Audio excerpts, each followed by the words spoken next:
Hello, is this working? Can everyone hear me? Can everyone see me? How's the chat going? Just kidding, it's pre-recorded. Ha ha ha ha ha. Just a little joke, just a little bit of a pandemic joke to start off this GCAP talk. Anyway, hi. My name is Grace Bruxner. I am a game developer from Melbourne, and this is my GCAP talk. I can't remember what I actually called it in the little description, but we're just going to call it my GCAP talk. Thought I would set the mood with these blingies. I promise I won't have any more blingies. I thought maybe it would alienate some people. Should we get started? Okay, let me press the little next button. Here we go. Here we go. Next. I know what to do. Okay, hi, my name is Grace Bruxner. As I said earlier, I am a game developer. I made a game called Frog Detective, plus a few other things. I'm the creative director at the studio Worm Club. We are, it's just me and my partner and our soundtrack person, Dan. I'll give you like a quick kind of overview of my talk. So I'm going to be sort of doing a bit of a retrospective on my career so far, as well as like kind of the release of Frog Detective and the release of Frog Detective 2, and also how kind of we structure our company and how we sustain ourselves. I think that's what my talk is called, like sustaining yourself as a small developer, maybe. I don't know. So I definitely want to go through that and sort of give a bit of perspective on why we keep the company small, and also just sort of a bit of my design philosophy as well. So like why I make games the way I make them, what is interesting to me, and what is, why I care about the things that I care about. And I think like showing my journey in games is maybe helpful to some people, because I think for me, like my career in games has for the most part been pretty straightforward, and I think I've been quite lucky in the way that my career has progressed. I've gone like a pretty much a straight path to like uni, release a commercial game, and then what am I doing now? Pandemic. Anyway. So a little bit about myself. I am originally from Darwin in the Northern Territory. I grew up there my whole life, pretty rural, pretty isolated, no games community there. And eventually moved to Melbourne in 2016 to study game design at RMIT.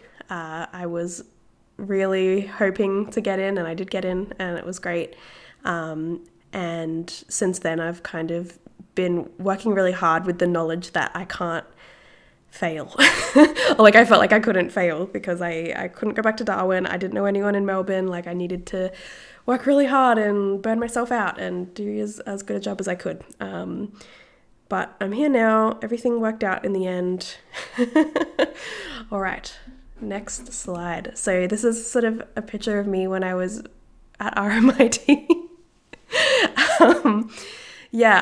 I think so a bit of like a background, I guess. I went into the games course without viewing myself as a gamer or viewing myself as like a, someone that played and enjoyed games. It just wasn't true for me. I did play quite a few games growing up and a few games sort of later in my teen years, but I never called myself a gamer, and I never identified with that part of the culture, I suppose. And the games that I was playing, I felt really sort of isolated from them because it felt like there was something I was missing. Like there was some sort of integral part of the game that I just didn't understand and couldn't connect with. But actually that's kind of why I decided to go into games in the first place, because I wanted to be making games that really sort of fit my like personality, I guess, and something that I would like to play. And I wasn't super interested in my games being commercial or releasing them really. I thought, I can go into this course and I can get skills, learn to make games, see what happens. If I don't get a job in the games industry, I will just use those skills elsewhere. I had like very sort of low hopes for myself for a lot of my life. Like I sort of was surprised to get into university at all, felt very low, felt like it wasn't a place for me. But once I went to university and saw that there were actually quite a few people like me in the course and I wasn't alone and it was quite a validating experience when I had sort of gone into the course thinking that I would be really like, I'd stick out like a sore thumb having not been a gamer, like not knowing much about games. Like I didn't know about Dark Souls or Doom. I didn't know what VR stood for. Like there was all these different things that I just didn't understand. But I was really lucky to be supported by friends and supported by people that I'd met. I didn't really know anyone in Melbourne. My brother lived here, but that was about it. So what I found really interesting was like I was going to these sort of games events and meeting really cool people and like, you know, making friendships there. And people, you know, in the course and otherwise were always sort of talking about networking as like this very important thing to do. And I was quite freaked out by it because I didn't understand what networking was. Maybe I still don't, but I had made all these friends and like people were like, oh, networking is just making friends. And I was like, oh God, am I networking? Like I felt really gross. Like I thought that was like a really gross word or a gross thing to do is to like have a network. Ew, yuck. Turns out it's fine. It's actually all right to do that.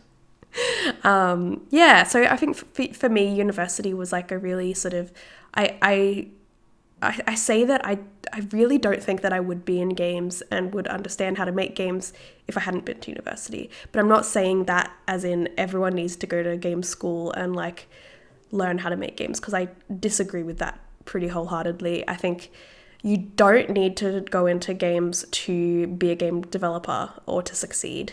So you don't need to go to game school to be a game developer or to succeed. For me, I just needed to do it because I didn't have the base skills. I didn't have like any programming skills, any 3D skills, any like game design knowledge. I had no prior knowledge of anything. And I didn't know anyone in the scene. I feel like for me, I definitely wouldn't be where I am now without that experience, but I also don't think that that's like a universal thing that everyone needs. Oh, I should breathe more, huh? All right, next slide. So first year of university, I was struggling really hard in my first semester. I didn't feel like I was making what I wanted to make, and I was sort of close to maybe giving up and dropping out. I really, really struggled with it. I didn't understand the things that we were learning. I was really out of my depth in terms of programming. And then I was very lucky to be taught by the wonderful Alexander Perrin in my second semester of my first year, and he had assigned us a task which was to create a 3D world. So he taught us some skills like 3D modeling and said, okay, now just make a world and that's your whole assignment for the semester. And like it was incredibly freeing, which is like a little bit intimidating, but for me was quite freeing and exciting as well. So I decided, you know, the night before we had to submit our ideas, I came up with this like fish market idea where it was I think I originally called it the funky fish market, and I just wanted to make a bunch of little fish and you walk around and look at items, and I thought it would be rejected by him. I thought he would say, no, this isn't a game, this isn't allowed. But he liked it and he was excited about it, and like that was enough for me to feel like I was validated in the game space and that it was fine.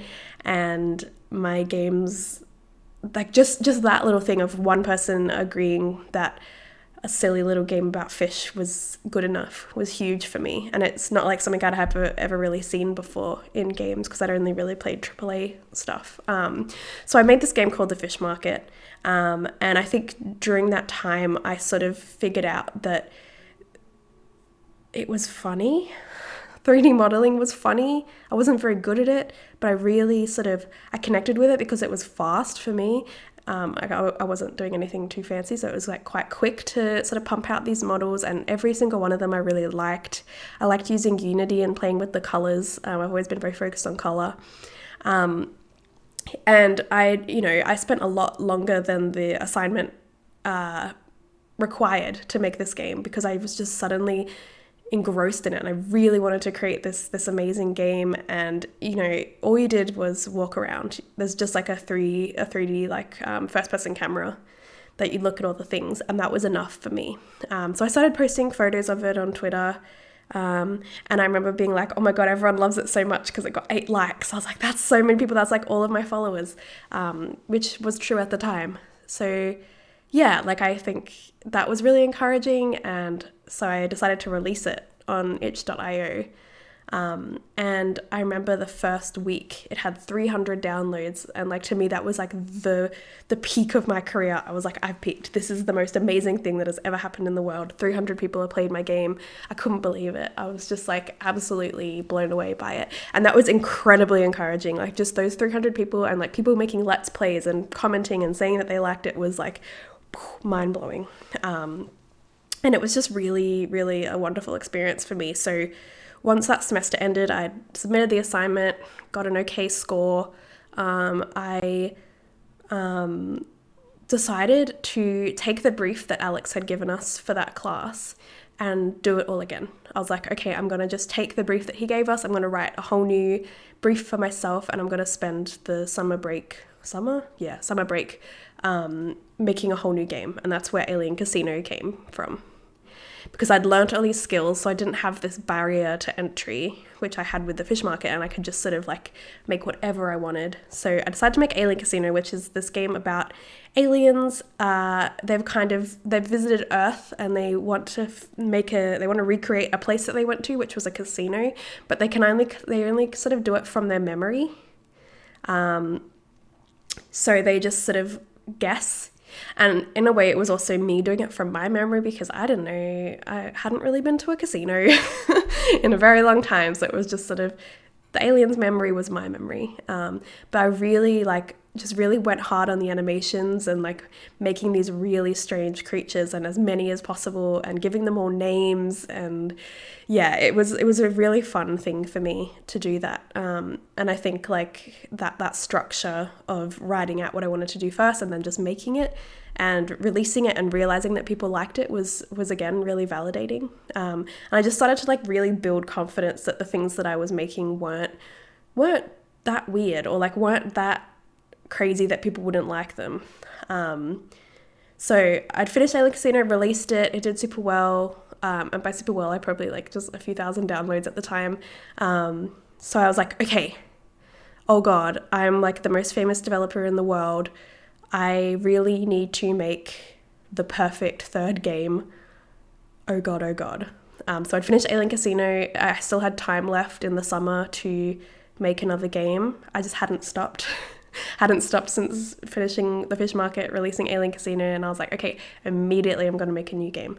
And I came up with like a jungle idea, which in theory was a good idea, and I was doing the exact same things as I'd done those other times of like, I'm going to make 3D models and I'm going to put them in the world and they're going to be funny, and I was posting GIFs on Twitter and the Twitter GIFs were doing pretty well. And then I just completely got really upset by it. I got really down on my work.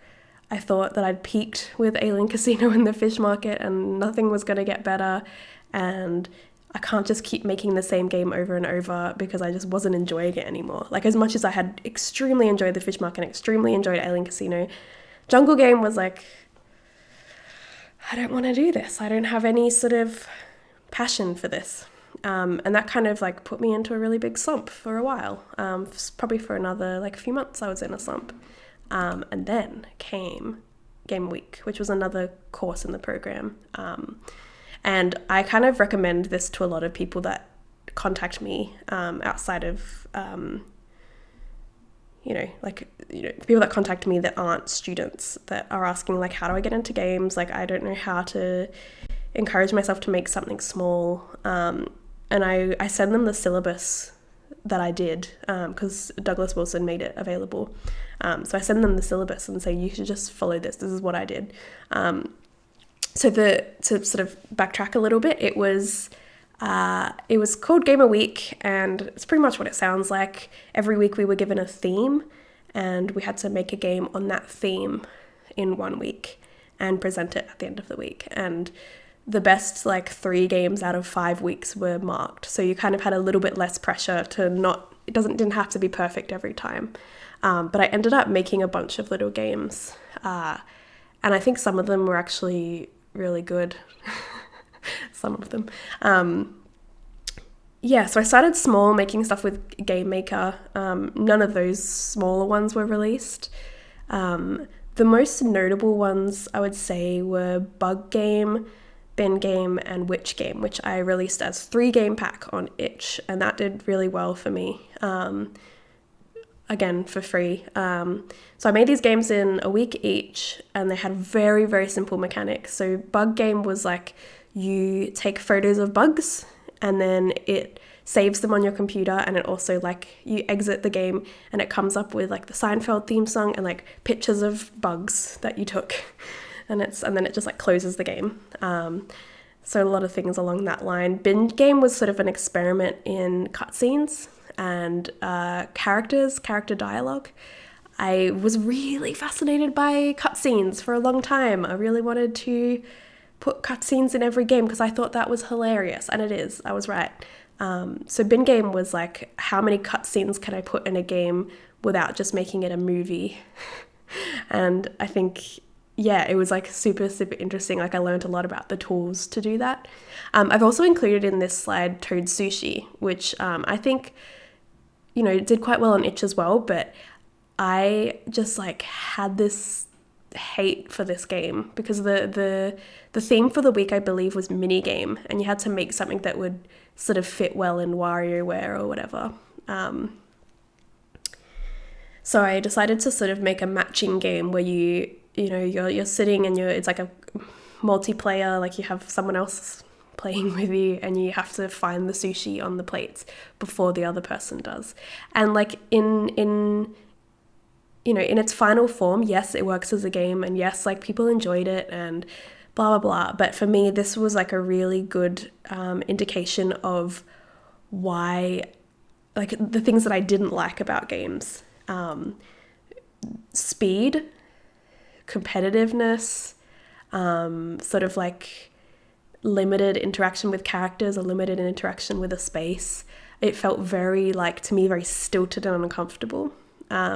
So I released the game eventually, but I did struggle with it, and but in a way that was probably the most helpful game of the lot, because it showed me, it was much more helpful to know what I didn't like than to know what I liked, because I felt like I knew what I liked.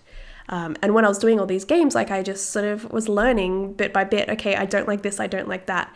And that really got me out of that slump that I was in for the jungle game, because I knew I had a better understanding of my interests, because I hadn't had all that time growing up to figure out what type of games I liked.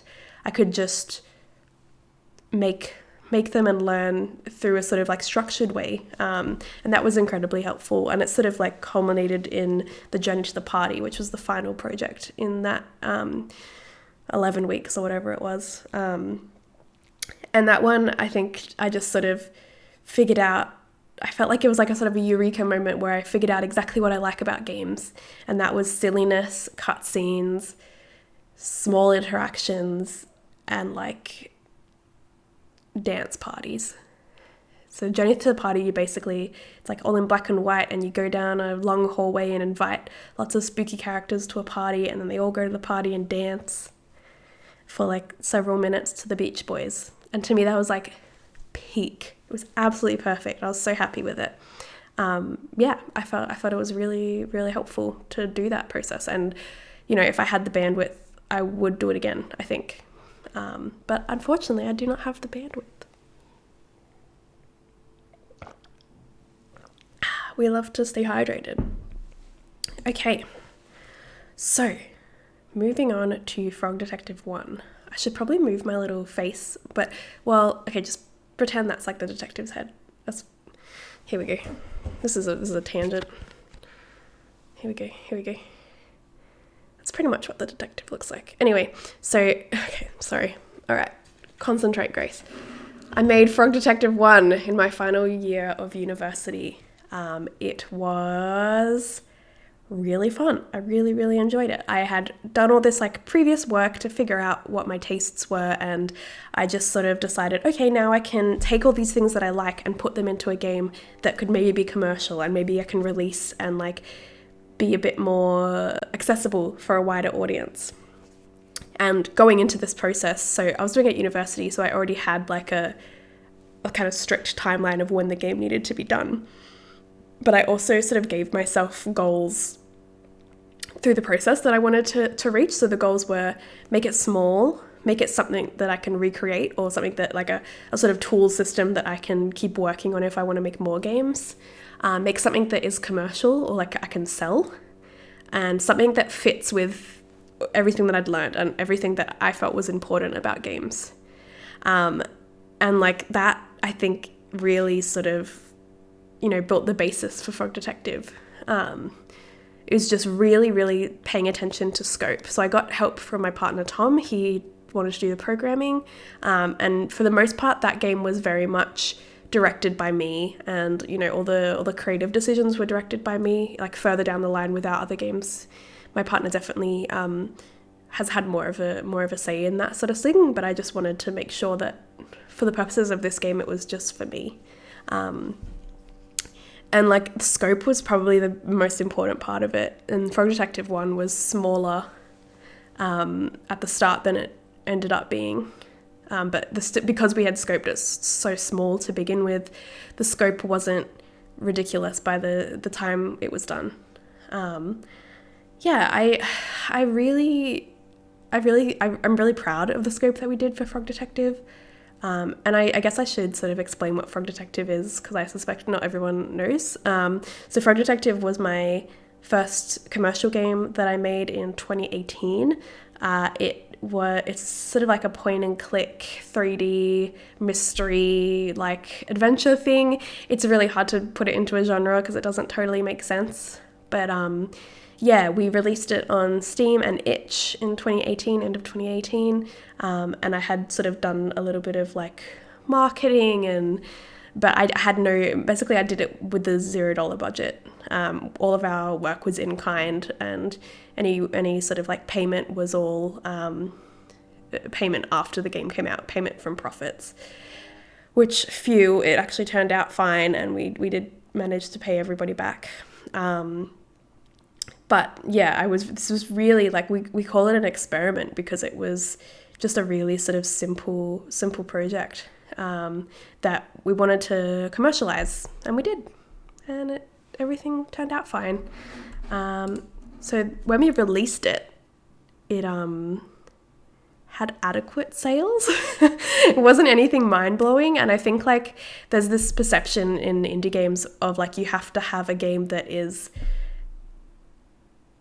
you either make no money or you make tons of money, you have a surprise hit. But I think we really sort of went into that middle ground of like a quiet success, where we weren't making, at the start of Frog Detective on its launch, we weren't making enough to support ourselves full time, but we were making quite a tidy little amount for a game that we'd spent zero budget on. And it was sort of interesting because we had done it as an experiment, so our initial investment wasn't large, and we were doing it with very little risk. And because our sort of in-kind investment was, I think we estimated it at like 25 grand in terms of work, because I think it was like 5 months of work or something part-time. So we estimated it at 25 grand, and we had made that back within the first 6 months, which, 25 grand in 6 months obviously isn't the sign of an incredibly successful game. But for us it was, because we also made that 25 grand by not actually spending any money apart from our time, because we were both working. Well, I was working part-time at League of Geeks, and Tom, he was sort of supporting himself from his previous projects.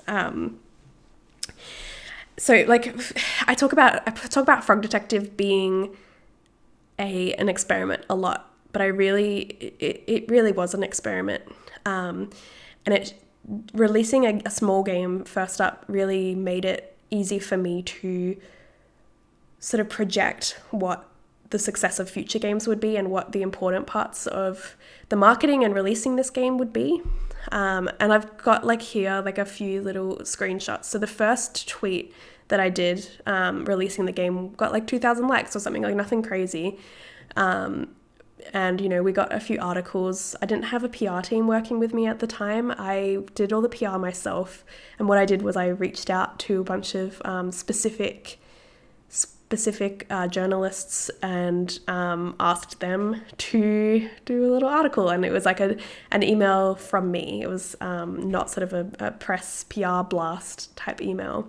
And I think that was actually super successful because you know, I had made sure that the people that I reached out to were reviewing things that were similar to Frog Detective. I also asked Tom, like, is his, you know, the content creators that he watched, would they like Frog Detective? And like, I just got as much information as I could organically and reached out, and it worked out super well. You know, there was no crazy press coverage, but the coverage that we did get was very sort of, I don't know if bespoke is the right word, but it was very personalized, and the people that did write about it seemed to care about it, which, you know, is kind of rare, I think, for smaller games.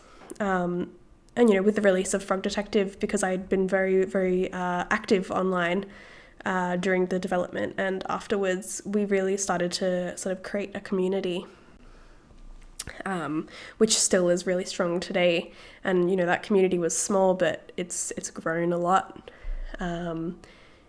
Yeah, the community, I think, is one of the biggest parts of why Frog Detective has become so successful. And I think you know, if I was to do this all over again, I would recommend starting a Discord earlier, or like if you have a community, to start a Discord. I sort of didn't start a Discord until Frog Detective 2, like kind of midway between Frog Detective 2's development. And our Discord is fairly small, and it's not the most active, but it's, you know, it's got a really great kind of sort of vibe there. And like a lot of the people that like Frog Detective really like Frog Detective and want it to succeed. And that's, you know, it's not only good for the game, but it's also good for us. It encourages us, makes us feel better about the world and the what we put into it. I'm just going to stay hydrated, don't mind me. Talk amongst yourselves. Okay, now stop talking. All right, Frog Detective 2. This was the second game. We had pretty much planned from the start to do a second game. We, you know, provided that Frog Detective 1 wasn't a total failure, we decided to do the second game very, very early on. And for this one, I knew that I wasn't going to be able to sustain myself just with the profits from Frog Detective 1. I needed to grow it somehow. I needed to grow those profits to become sustainable. So what we did is we took Frog Detective 2 to GDC and met up with not many, but quite I guess like a reasonable amount of publishers and investors. I was very picky about who I met with. I didn't want to like crowd myself with meetings all the time, which could have gone terribly. I think the more general advice is to see a lot of publishers and kind of understand what your options are. But we really didn't see that many. But because our pitch was pretty solid, it made it a lot easier to go and talk to these people, because we had made this game virtually no budget. Released it, made our investment back. Like I had that as like a phrase, like we made our investment back in the first 6 months, which we did, but also the investment was $0, but it was a good buzz term. So we had some really successful meetings at GDC. I think the majority of the people that we met with wanted to invest, which gave us a lot of freedom to be really picky about who we went with. And, you know, eventually it turned out that we went with Superhot, which is really random because they were not a publisher or an investor. They just sort of came out of nowhere, and we were the first game that they signed. They view themselves as like a label, or as like kind of a midway between publisher and investor. They don't do, they sort of leave us alone for the most part, but they give us some support with PR and just like contacts if we need it. But for the most part, we're left alone, and they signed us for 2 games, which was also really helpful because it meant we had that gave us like 2 years of income, which has been really useful as it turns out. But yeah, Frog Detective 2 went really well. The launch, I think the launch was like double as good as the first launch. Sorry, someone's pouring water onto my balcony. Do you mind? I hope it's water. Anyway, yeah, the Frog Detective 2 launch was double as good as the first launch. And also because we had released Frog Detective 2 and had better PR, we had money for PR, money for marketing, thanks to Film Vic. That launch really upped the sales of the first game, and also the pre-marketing for Frog Detective 2 upped the sales of the first game, which was extremely helpful because it means that whoever, buys the first game is probably going to buy the second game. And that sort of just for us, like, was a confidence booster because it sort of proved that the thing that we had set out to do from the start was actually a good idea. And spending less than a year on each game was useful and actually worked out super well.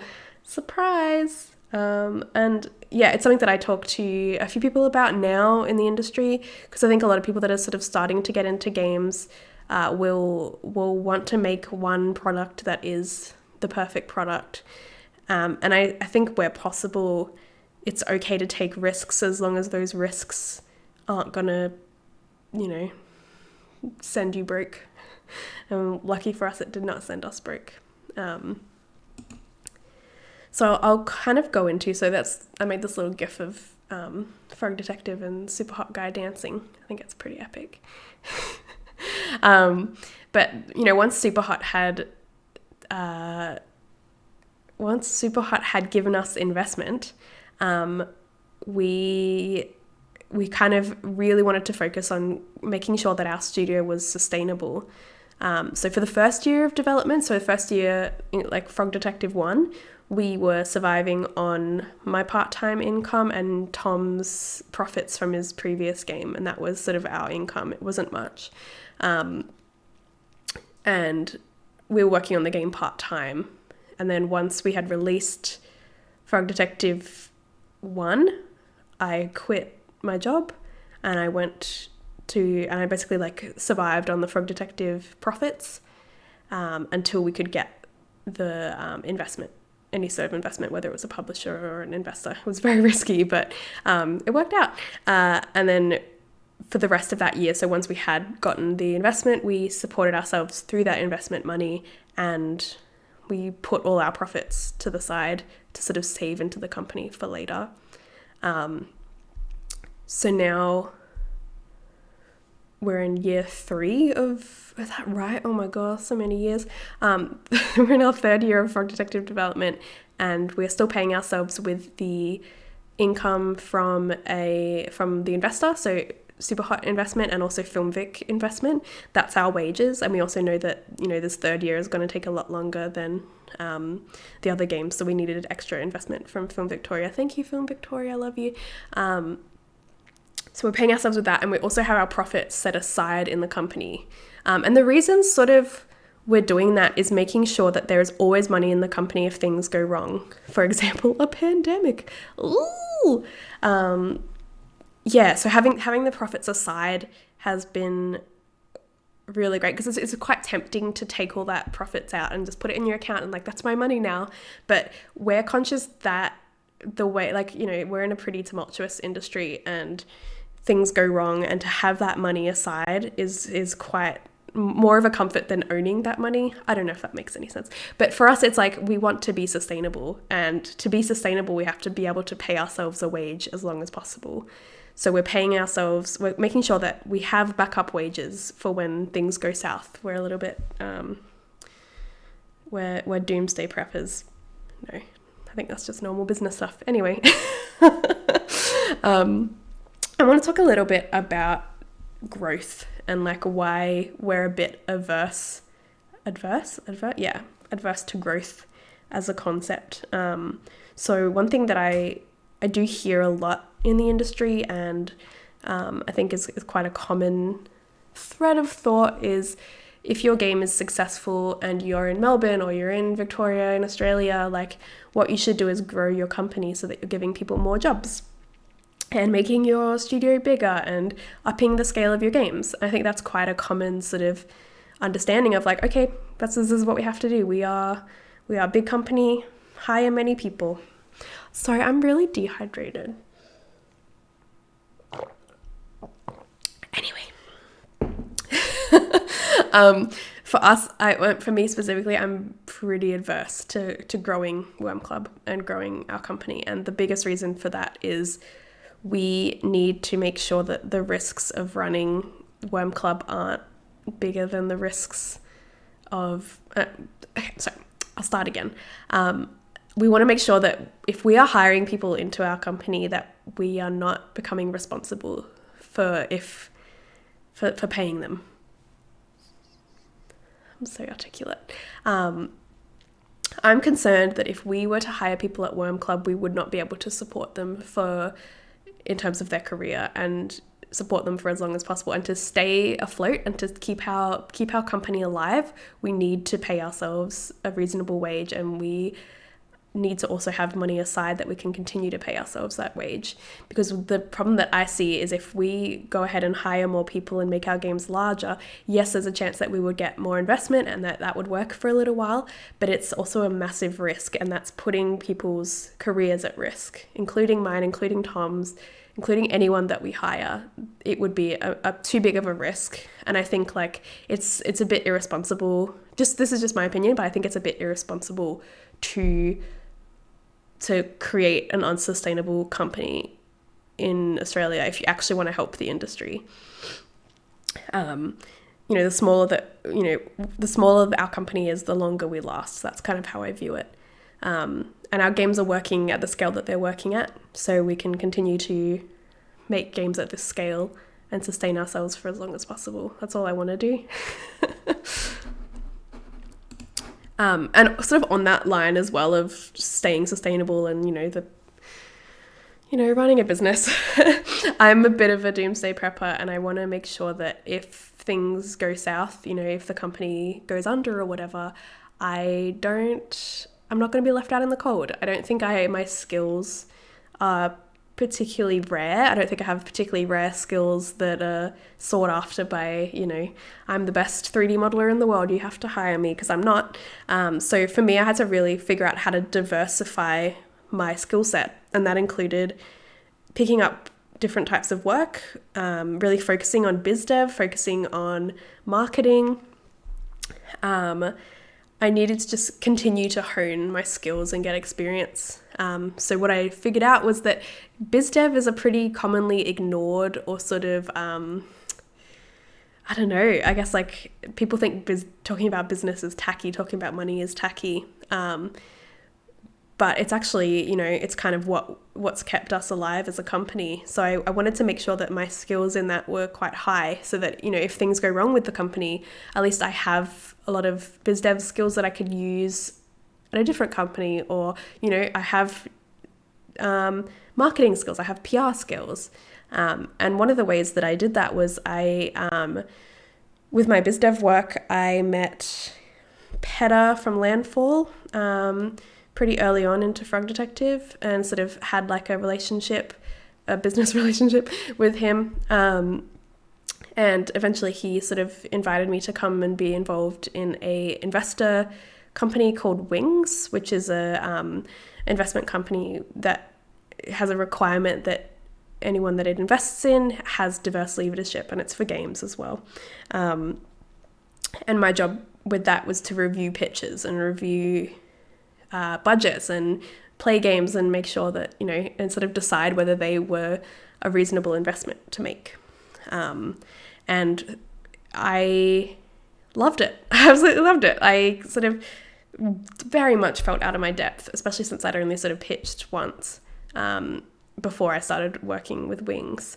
I felt like it was a lot to learn very quickly, but now that I have learnt that, I have a bunch of experience in it. I know a lot about pitching. I know a lot about budgets and what makes a good pitch.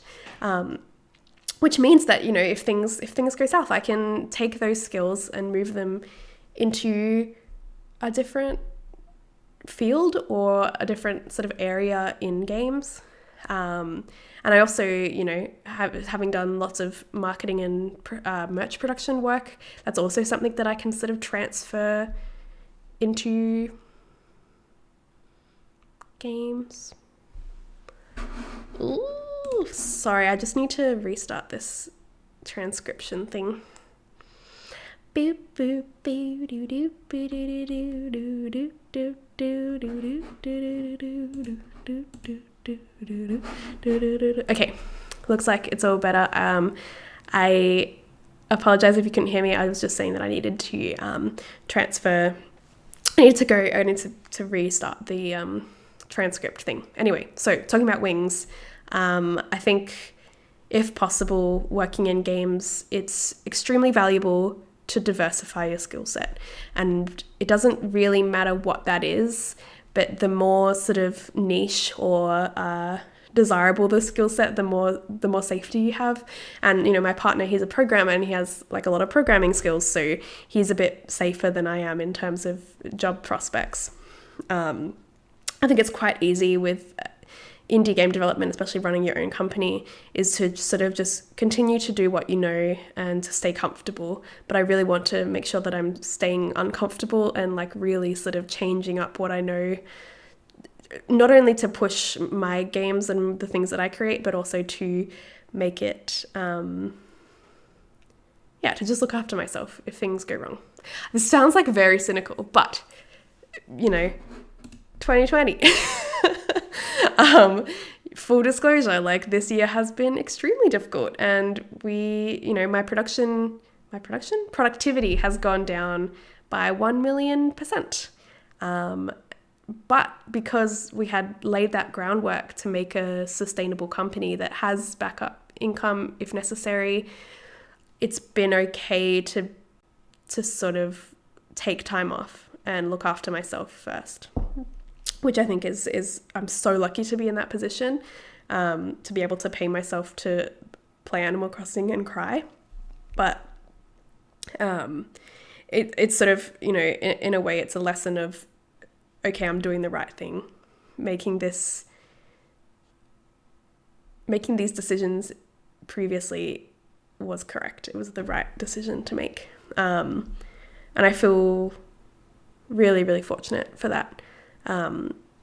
So I guess like the sort of main takeaway of this talk is like, it's important to look after the people that you work with and look after yourself and make sure that you are working in a sustainable way.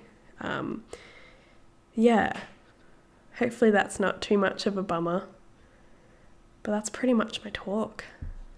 I tried to be, you know, I sort of didn't come into this talk with, you know, key points to take away, which is maybe a bit unusual for a GCAP talk, but I think like there are lessons that I've learned, especially from my experience in games. And it has been a pretty straightforward path in games, which is a bit rare, I think. But yeah, like I love games, and I want to make sure that my company stays afloat and survives for as long as possible, because I feel like that's much more healthy for the industry than to just sort of have like a running list of companies that shut down for hiring too many people. If we can stay afloat, that's going to be the best for everybody. But mostly me, because that means I can buy lots of Animal Crossing cards on eBay. Yeah, I'm just kidding. But am I? So yeah, that's pretty much it. I've left some links there. So we've got my Twitter, which is @GraceBruxner. If you want to check out Frog Detective, that is frogdetective.net. And then we've got wingsfund.me, which is the investment company that I work for. And if you are looking to pitch and you have a neato team, please come pitch to us, because I would love that. We fund up to $250,000.